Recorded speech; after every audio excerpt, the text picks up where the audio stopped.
I landed around 6:30, still jet-lagged, still half in Singapore. I turned my phone on. One text lit up the screen. It was from Gavin, just 5 words. "Don't come home. It's over." I stood there, right in front of the baggage carousel, frozen. People walked past, some hugging, some smiling. I had no one, no ride, no explanation, just silence, and a cold draft that slipped down my collar. Have you ever come home and realized there's no home waiting? Where in the world are you listening from tonight? And hey, don't forget to hit subscribe. You'll want to hear this one. 3 weeks ago, I was standing in our kitchen stuffing power converters into my carry-on. Gavin leaned against the counter with his coffee, not even pretending to help. "You packed Emery's dance shoes, right?" I asked, closing the zipper. He didn't answer right away. Then, "Yeah, I think so. Check the blue tote." I paused. That tote was in the attic. I looked at him. He didn't look up from his phone. That should have been a sign. But I let it go. Gavin had been distant for months, brushing things off like he was just stressed. Always a new project, always client calls. And I wanted to believe it. Because I loved him. Because I needed this trip to mean something. Not just for me, but for us. "Singapore's a big deal," my boss had said. "It shows they trust you." And I needed that. I'd turned down 2 other offers before. One in Boston, one in London. All because Gavin said it wasn't a good time. Because Emery needed me home. Because it's not about the money, Sierra. It's about stability. But when this one came up, I didn't ask for his opinion. I just said yes. I thought if I could prove I could lead an international deal, maybe things would shift. Maybe he'd see me again. Not just as the person who packed lunches and signed permission slips, but as a woman who still had ambition. He barely looked up the morning I left. Didn't even walk me to the car. Emery did, though. She ran outside barefoot, clutching her stuffed fox. "Don't forget to call every night," she said. My heart cracked a little. "I won't, I promised." I kissed her forehead and waved as my rideshare pulled away. That was the last moment that felt normal. The next 3 weeks were a blur of meetings, late-night noodles, and over-air-conditioned hotel rooms. We spoke less and less. Our calls got shorter. "Everything okay?" I asked once halfway through week 2. "Yeah," he said, "just busy." There was a pause. Then the line cut out. I stared at my screen for a long time. The next night, he didn't pick up. No explanation, no follow-up. But I made excuses. Maybe he was tired. Maybe Emery had a school thing. Maybe the Wi-Fi was acting up. I was so damn good at giving him grace, even when I was running on 5 hours of sleep and 6 cups of coffee. Even when my heart knew something was wrong. But I smiled through the pitch meetings. I stayed late. I closed the deal. And I booked my flight home with a quiet kind of hope. The kind that you whisper to yourself when you're afraid it'll fall apart. "I just need to see them," I told the woman next to me on the plane. She smiled, didn't say anything, but her eyes softened. I wonder now if she knew, if some part of her recognized the storm I was walking into. Because deep down, I think some part of me did too. By the time I got to Everhurst, it was almost midnight. The cab pulled up to our driveway like it always had, except nothing felt the same. No porch light, no sign of movement. I dragged my suitcase across the gravel. The wheels made that uneven rattle. The sound echoed louder than it should have. I reached the door, punched in the code. Red light. I tried again, slower this time, thinking maybe my fingers were just tired. Red light. I froze. Same code we'd used for 6 years, the date we got married. I wiped my hands on my jeans, tried once more. Still locked out. My throat tightened. I knocked soft at first, then harder. "Gavin," I called. "Emery, baby, it's Mom." Silence. Just the sound of wind brushing past the hedges. I stepped back and looked at the windows, all dark. Maybe they were sleeping. Maybe Gavin was just trying to prove a point. But Emery? She would have run to the door. Unless she wasn't there. My stomach turned. I pulled out my phone, called Gavin. Straight to voicemail. I tried again. Same thing. Then I noticed it. The little blocked message under his name. He'd blocked me. I stood there in the cold suitcase at my feet with nowhere to go. Even the street felt quieter than usual. No passing cars, no lights in the neighbors' windows. Just me, and the realization sinking in. I wasn't welcome here anymore. I didn't even know where my daughter was, or who she was sleeping next to. A motion light flicked on from the Parkers' house across the street. Their dog barked once, then silence again. No one opened their door. No one asked if I was okay. I sat down on the porch steps, still holding my phone like it might change something. Like maybe if I stared long enough it'd all make sense. But it didn't. All I could think was he planned this. He changed the locks, blocked my number, took my child, and waited for me to find out. Like this. I spent that night in a roadside motel, peeling wallpaper, flickering lamp. The kind of place that smells like mildew and disappointment. I didn't sleep, just stared at the ceiling fan as it clicked with every rotation. Around 6 a.m., I called my old lawyer, Melissa Kearns. We'd worked with her on the house refi. She answered on the second ring. Sierra. Melissa, I think Gavin filed for something. I need help. A pause. Then she sighed. I'm sorry. Gavin reached out last week. I can't represent you. Conflict of interest. My mouth went dry. He'd planned for this too. Filed early, covered his bases. Of course he had. I hung up without another word. For the first time in years, I didn't know what to do next. I scrolled through my contacts, fingers numb. Then I remembered Kara from work. Her divorce had been brutal, but she won full custody. I sent her a message. Do you still have your lawyer's info? I need someone today. She replied in minutes. Carmen Holbrook. She doesn't mess around. Downtown Portland. Call now. I did. Receptionist answered with clinical efficiency. I barely got through my name before she said, Ms. Holbrook has a cancellation at 11:00. Can you make it? I'm already in the car, I lied. And by 10:45 I was sitting in a glass-walled office that smelled like eucalyptus and control. Carmen Holbrook was tall, sharp-voiced, not one for warm smiles. She gestured for me to sit. I read your intake form. Start from the beginning. I told her everything. The trip, the text, the door, the blocked number. Her face didn't move. When I finished, she leaned back. So, he locked you out, blocked your number, and kept your daughter. All while you were overseas on a company assignment. I nodded. She tapped her pen once. That's not just cold. That's strategic. My heart dropped. He filed already, didn't he? Most likely. Prepped accounts probably lined up a narrative with his counsel. But that gives us a starting point. She opened her laptop. First we freeze movement. I'll file a petition this afternoon to request temporary restraint on marital assets. You still have access to any joint accounts. I shook my head. They're empty. I checked this morning. My name's still on them, but there's nothing left. She didn't flinch. That's fine. If he moved money without disclosure, that's traceable. And very, very stupid. I blinked. She looked at me squarely. You're not out of options, Sierra. You're just late to the battlefield. But I don't lose wars. By Thursday morning, Carmen had everything spread out on her desk. Bank statements, property transfers, a printout of a real estate deed with a name I didn't recognize at first. Layla Vance, his assistant Carmen said, or ex-assistant. Depends on how long this has been going. The deed was for a house in Lakeview Heights, purchased 2 weeks ago, all cash. $687,000. I stared at the signature. Wait, this isn't our house. No, Carmen said. This is where he moved Emery. My throat tightened. He moved her. Carmen didn't answer. She just slid a printed photo across the desk. It was pulled from Layla's Instagram. Private account, but Carmen had ways. In the picture, Emery, sitting on a granite countertop, wearing pajamas I didn't recognize. She was laughing, her arms wrapped around Layla's waist. The caption read, Pancake mornings with my favorite girl, blended family, grateful. Hot parties. My hand shook. I hadn't seen Emery in 9 days. 9. And this woman, this stranger, was tucking her into bed, feeding her pancakes, taking pictures like she'd earned the right. She's calling her favorite, I whispered. Carmen's voice cut in. Scroll to the next one. Another post, from a week ago. Movie night with our little Bean, so proud of her schoolwork this week. Saw her stepmom life. Stepmom. My mouth went dry. I called Gavin again, blocked. Then I tried Emery's tablet linked through our family plan. Still rang. But no one picked up. After 4 tries, I left a voice message. Emery, it's Mommy. I miss you, sweetheart. Can you call me back, please? I waited, 10 minutes, then 20. Nothing. I messaged her iPad directly. No read receipts, no reply. Later that evening, Carmen texted me. Found school login history. Emery's attendance is normal. She's still enrolled at Everhurst Elementary.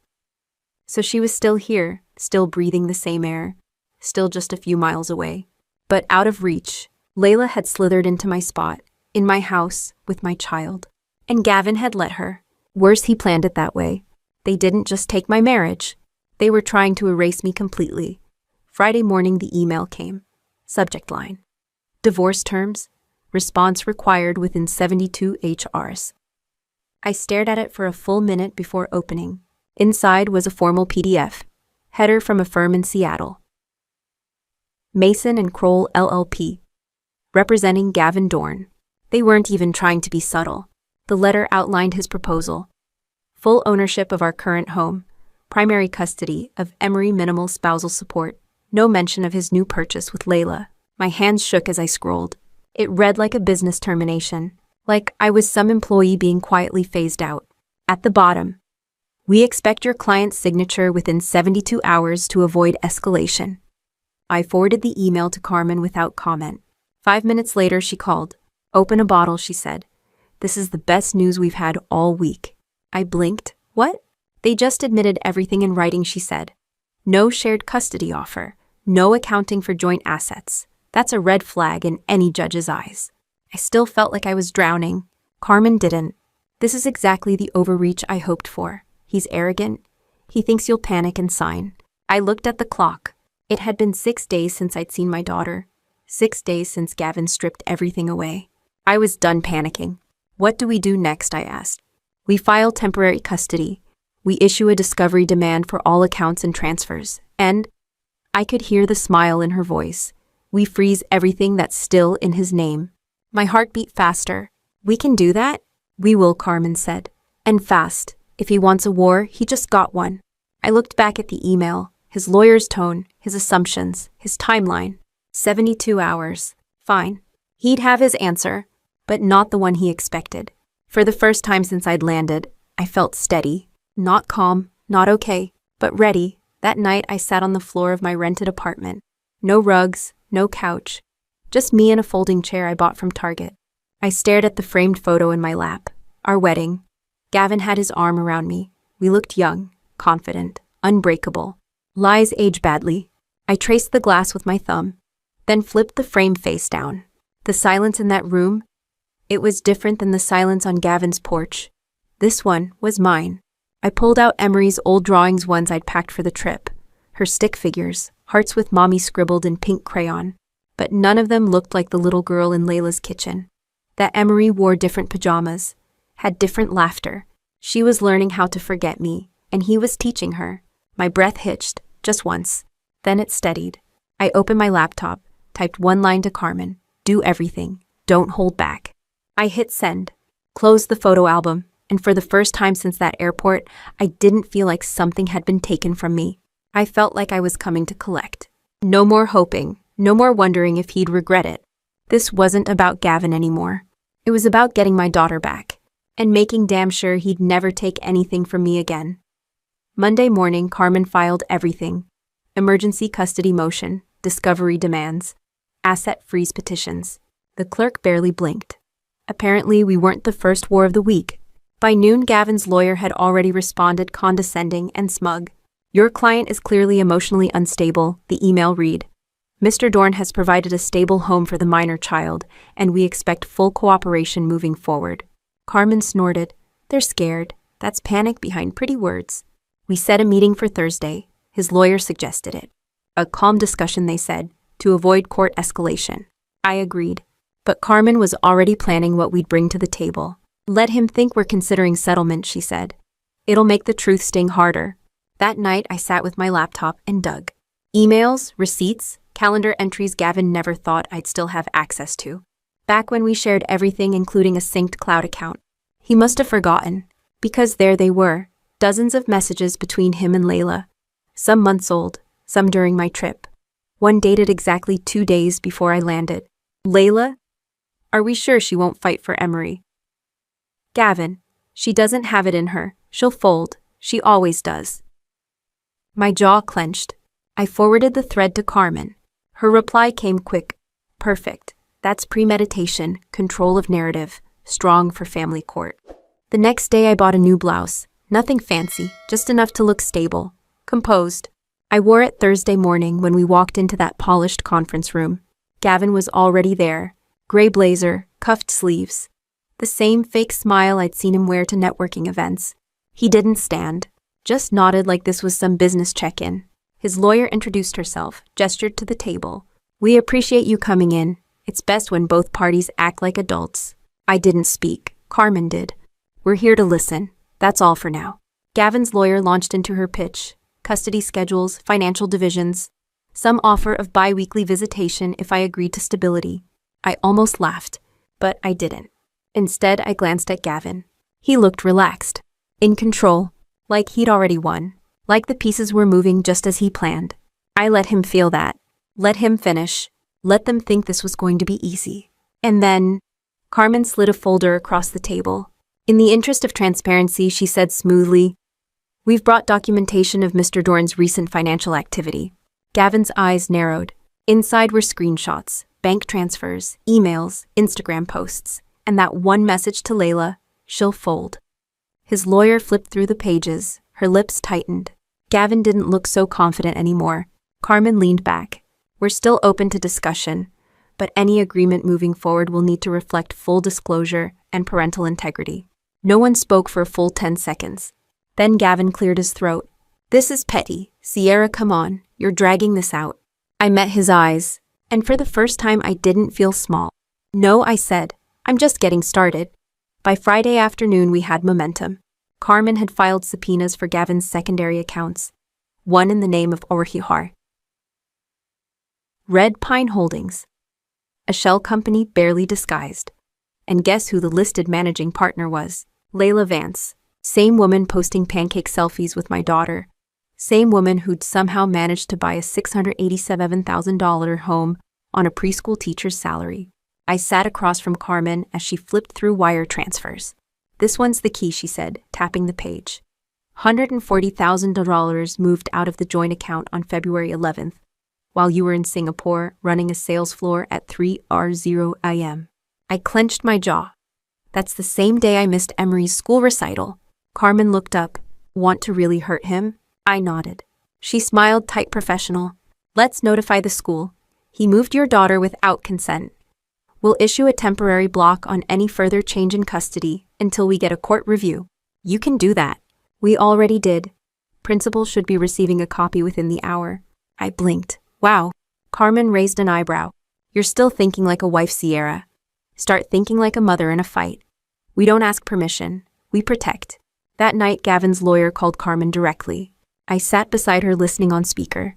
"We need to cool this off," the voice said. "Things are escalating fast. Let's sit down again, rework the terms, privately." Carmen glanced at me. I nodded. She replied, "We're open to that. But we expect full revisions, custody reversal, financial restitution, and an apology for the smear tactics." Long pause. "Then I'll speak to my client." We hung up. I didn't celebrate. Not yet. Instead, I stared out the office window. It was dark by then. The city lit up in pieces like the life I used to have. Only now, I was the one flipping the switches. Later that night, Carmen sent a follow-up email. "Please also prepare statements regarding Layla's role in parental interference." I asked her, "Do you really think we'll win full custody?" She paused, then said, "Family court favors patterns. Right now, he's writing you a perfect one." The next morning, I got a text. Not from Gavin. From his lawyer. "Our client is willing to accept shared physical custody on your terms. Please advise if this is acceptable to your side." No demands, no deadlines, no threats. Just desperation. I let Carmen answer. But I wrote my own reply to Gavin. Simple. 2 lines. "Tell Layla she should stop pretending to be someone's mother. The real one just came home." The courtroom wasn't large, just 3 rows of benches, a judge's bench, and the cold hum of fluorescent lights. But it felt enormous, like every inch held its breath. Gavin sat across from me in a tailored suit, his lawyer whispering in his ear. He didn't look at me, not once. Carmen placed our folders neatly on the table. 1 red tab for each bombshell, and we had plenty. Judge Willis entered stern, gray-bearded no-nonsense. He glanced through the preliminary documents and looked up. "Ms. Holbrook, your side may proceed." Carmen stood like she'd been preparing for this her whole life. "Your Honor," she began, "this is not just a matter of divorce.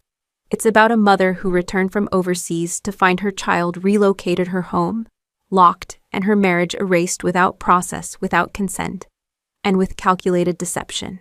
She handed over the first set of exhibits: email threads, bank statements, photos of Emery in Layla's kitchen. The judge read in silence. Then slowly his brow furrowed. Gavin's lawyer tried to interrupt. "Your Honor, we dispute the interpretation of these transfers." Carmen didn't flinch. And yet the timeline aligns perfectly. February 11th, $140,000 transferred out of the joint account. February 12th, property purchased in the name of Ms. Vance. February 13th. Our client receives a message, "Don't come home." The judge raised a hand. "Mr. Dorn, did you inform your wife of these changes?" Gavin's voice cracked. "She was gone. She chose to leave. I did what was best for Emery." "Best," Carmen echoed. "You moved her into a home with your mistress, without notice, and blocked her mother from contact." Layla shifted in her seat behind Gavin. She hadn't been summoned to speak. But Judge Willis surprised us. "Ms. Vance, would you step forward?" Layla blinked, then walked to the front, arms tight, eyes scanning the floor. "Are you currently acting as a parental figure to the minor child?" the judge asked. I help with homework. I make her breakfast. She calls me her other mom sometimes." "That'll be enough," the judge said. Sierra's heart slammed against her ribs. I wasn't breathing. I could see Emery in my mind, her small arms wrapped around that woman. Her laugh. Her quiet, careful laugh. Carmen leaned toward me, whispered, "Hold steady. This is the part he falls apart." And she was right. The judge turned back to Gavin. "Did you intentionally prevent your daughter from contacting her mother?" Gavin shrugged. "I thought it'd be less confusing." "You thought wrong." Silence fell like a dropped curtain. Then it was my turn. Carmen nodded gently. I rose, walked to the front. "My name is Sierra Dorn. I spent 3 weeks overseas representing my company. I video called every night. I checked in. I even brought back gifts." I paused. My hands were trembling, but I didn't stop. When I landed, I found a locked door. No child, no husband, just silence, and a message telling me not to come home. The judge's eyes were on me now. "I haven't just lost a marriage, Your Honor. I've lost time with my daughter, her trust, and maybe parts of her childhood I'll never get back." I swallowed hard, but I'm here now, and I'm not asking to erase Gavin. I'm asking to be restored. Judge Willis leaned back. After a pause that felt like forever, he said, "Effective immediately, the minor child Emery Dorn shall remain in the primary custody of her mother, Ms. Sierra Dorn. All further relocations or household changes must be court-approved." Gavin shifted in his seat, tried to speak. His lawyer held him back, and the judge continued, "Mr. Dorn shall not impede contact between mother and daughter in any form. Failure to comply will result in supervised visitation only." My knees nearly gave out, but I stood firm. Carmen reached out, steadying me with just a touch on the elbow. As we left the courtroom, I saw Layla rush ahead, red-faced lips pressed tight. Gavin stayed behind, still seated like the weight of everything had finally hit him. Outside, the wind felt different. Cool, but no longer cold. And waiting by the courthouse doors was Emery. Carmen had arranged it quietly through my emergency petition. She wore her little green hoodie, clutched her fox toy, eyes unsure until she saw me. Then she ran. No hesitation, no confusion. "Mommy." I dropped to my knees, arms wide, and caught her mid-jump. I don't remember what I said, or if I said anything at all. I just held her, felt her heartbeat, heard her breath. And I knew, this part, this moment, he could never take from me again. It's been 3 months. The apartment we live in now is smaller. 1 bathroom, creaky floors, no marble countertops or backyard swings. But it's ours. Emery paints on the windows with dry erase markers, leaves hearts on the fridge, laughs in her sleep again. She asked about Layla once, just once. I told her the truth, not all of it, but enough. "That wasn't your fault," I said. "None of this was." She nodded, then went back to drawing. Gavin pays court-ordered support now, sends polite emails through his lawyer. He hasn't tried to fight the custody ruling. Layla vanished, no more Instagram posts, no holiday cards. And me, I started consulting part-time. It's not glamorous, but it's honest. And for the first time in years, when I look in the mirror, I don't see someone who gave up too much for someone who gave too little. I see a woman who came back from nothing, with her name, her daughter, and her voice. Forgiveness, I'm not there. Maybe I never will be. But peace, yeah, that part I've earned. Let me ask you something. Have you ever been erased from your own life and had to claw your way back? Where are you listening from tonight? And if you felt this one, Hit that subscribe button because you're not alone and your voice matters too.